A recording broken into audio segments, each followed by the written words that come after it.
Let's talk more about the state of the ANC as it prepares to go to conference in just over a week from now and speak to party veteran Snuki Zikalala. Very good evening to you, sir. Grateful for your time. So Sihle Zikalala repeats a popular ANC line there, calling for a time of reflection and renewal. But how long and how many times does a single party have to reflect and renew before it can cleanse itself?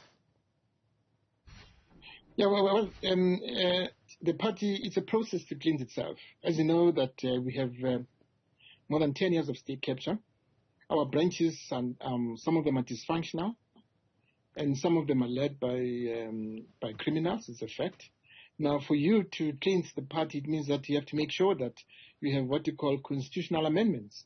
Those constitutional amendments will make it very difficult for those individuals who have come into the ANC in order to enrich themselves and their families. And these are those individuals who have come into the ANC not to serve society, but to loot state resources. And so there are those constitutional amendments which we did not have before. Currently, as Veterans League, we are calling for a reapplication of membership so that every individual must be vetted. And every individual who joins the ANC must go through the Oliver Tambo School of Leadership, so that they understand the values, the principles, and the traditions of the organization, and so that can be able to vet this comrade. Whether does he have a clean record, does he have a criminal record, and is he committed to the ANC constitution and to the South Africa's constitution? And so that's the only way we can cleanse the organization, by making sure that your structures at the bottom, the branch structures, are clean. And it's only then that you can be able to say you have cleaned the organization. But is that really the problem? Is the problem at branch level when you consider that leaders at the very highest level of the ANC face criminal and other suspicion, accused of corruption and all manner of things, whereas, yes, you can clean the branches, but if people at the very highest level of the party are not above that sort of allegation and suspicion, then the problem is much deeper than dealing with a branch delegate, is it not? It is the branches that elect delegates to go to conference. It's because the constitution of the ANC makes it very clear 90% of delegates to conference are supposed to come from branches. And it's branches that elect those delegates. Now, if you don't have clean branches that have members of the branches have gone through the eye of the needle, members of the branches, that they know exactly the policies, the values, the traditions of the ANC, members of the branches who go to a conference, who are not going to elect people who pay them to vote for them, who are going to elect credible, ethical leaders who will be able to serve society, not to serve themselves, because they're elected by branches. That's why you have to start.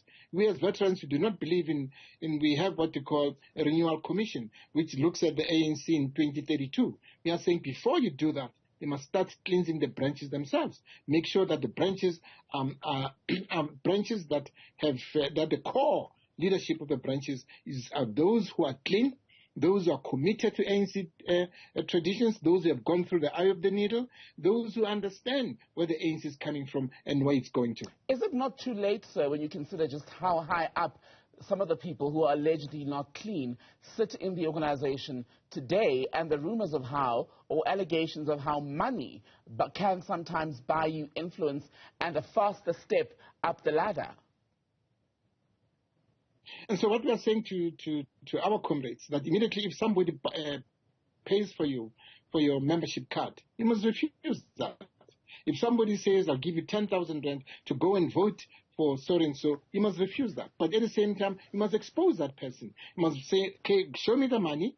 And currently, there are devices where you can be able to take a picture of a person giving you that money. And immediately, if that person is been found, he'll definitely be fired from the ANC. Mm-hmm. And so we are saying that the branch delegates are the ones who must refuse to take money from corrupt individuals. That's what we are saying. We know we have heard about this. For instance, I was responsible for running the NCATRANS conference in the Eastern Cape. Some comrades came to us that I've been promised 10,000 rand if I vote for so and so. And then he said to that person, go to that person's car, let him open the boot and show you the money. We'll make sure that somebody takes pictures. But the comrade said, look, if I do that, I'll be killed. I'm afraid of my life, my family, my children, and so I can't do that. And so it becomes very impossible to arrest rogue elements who are within the organization. But what I want to make it very clear is not every member of the African National Congress who's corrupt. The ANC's policies and values are against corruption. It's individuals who are corrupt, and those individuals must be cleansed out of the ANC itself. Let's talk about the president and his future. So next week there'll be a National Assembly vote on whether or not to adopt a report that could possibly lead to him facing an impeachment. Some suggestions that members of the ANC in the caucus will defy an NEC position that they reject that report. Should that happen, how embarrassing would it be for the organization? Well, it will definitely be embarrassing because in any case, the comrades who are there in parliament, they went on an ANC ticket. They went saying that they are supporting the values, the traditions, and the policies of the African National Congress. Now, if the African National Congress says, let's allow the president to take this matter on review, we are not saying that the president is being let scot-free.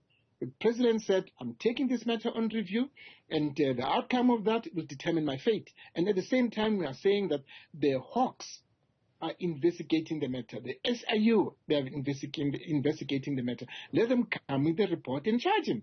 Immediately, if he's criminally charged, there is no other way that he can run away from this. The president will be forced to step aside immediately. He himself has made it clear to society. He said, immediately, if I'm criminally charged, I'll step down. And so the parliamentarians who want to vote against the ANC, I think they must go and look for another party which will agree with their values, and so it's up to them. But the African National Congress, the NEC, which is the highest decision-making body within the African National Congress, made it clear that we allow the president to take the matter on review. After that has happened, and if he has failed, he has not been able to prove his innocence, and he's been criminally charged, and he has to step down immediately. Let's give him that chance. Our constitution allows that to happen.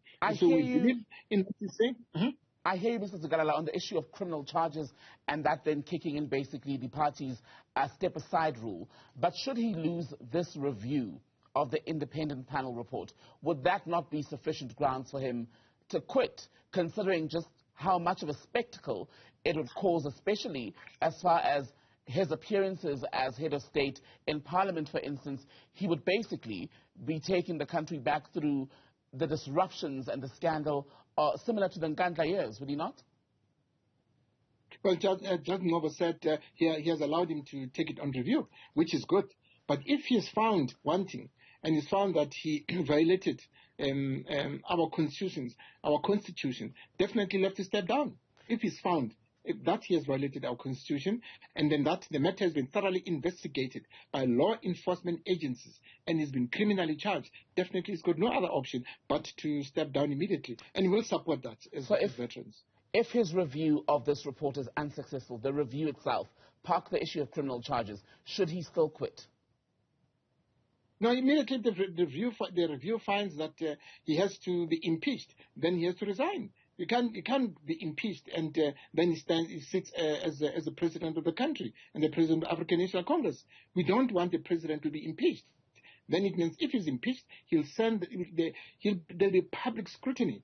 What the whole attention will focus on him instead of focusing on developing the country, growing the economy, making sure that we get rid of unemployment in the country, making sure that we have quality education and skills development in the country. And so definitely, if he goes to the route of impeachment, he's got no other alternative but to step down. Is this not a self-inflicted crisis by President Ramaphosa? I mean, I don't know if you were able to hear Vincent Magwenya, the spokesperson for the presidency, earlier, framing this as a situation where Ramaphosa is the victim of a crime and a political conspiracy. But when you look at the many glaring issues, even raised by the reports on the Phala Phala farm saga, there's so much that could have been done differently in 2020 to avoid getting here. Well, it's up to him. I don't know. I'm not an investigative officer. I'm a broadcast journalist, and I'm a head of the Veterans League. And so if the law enforcement agencies find that he has violated the foreign exchange laws, they must charge him. They must charge him. No one is above the law. Our constitution allows that to happen. And so every individual must account for his activities. Every individual in this country, no one is above the law. If it's self-inflicted, it's tough luck. He must face the law. And so that's all that we are saying. Let's give it the process of him taking the matter on review. If it fails and is impeached, then he has to step down immediately as the president of the ANC and the president of the country. Snuki Zikalala, good to have your time, so thank you, ANC veteran, speaking to us about the state of the organization ahead of conference and the troubles surrounding the president of the organization and the country who is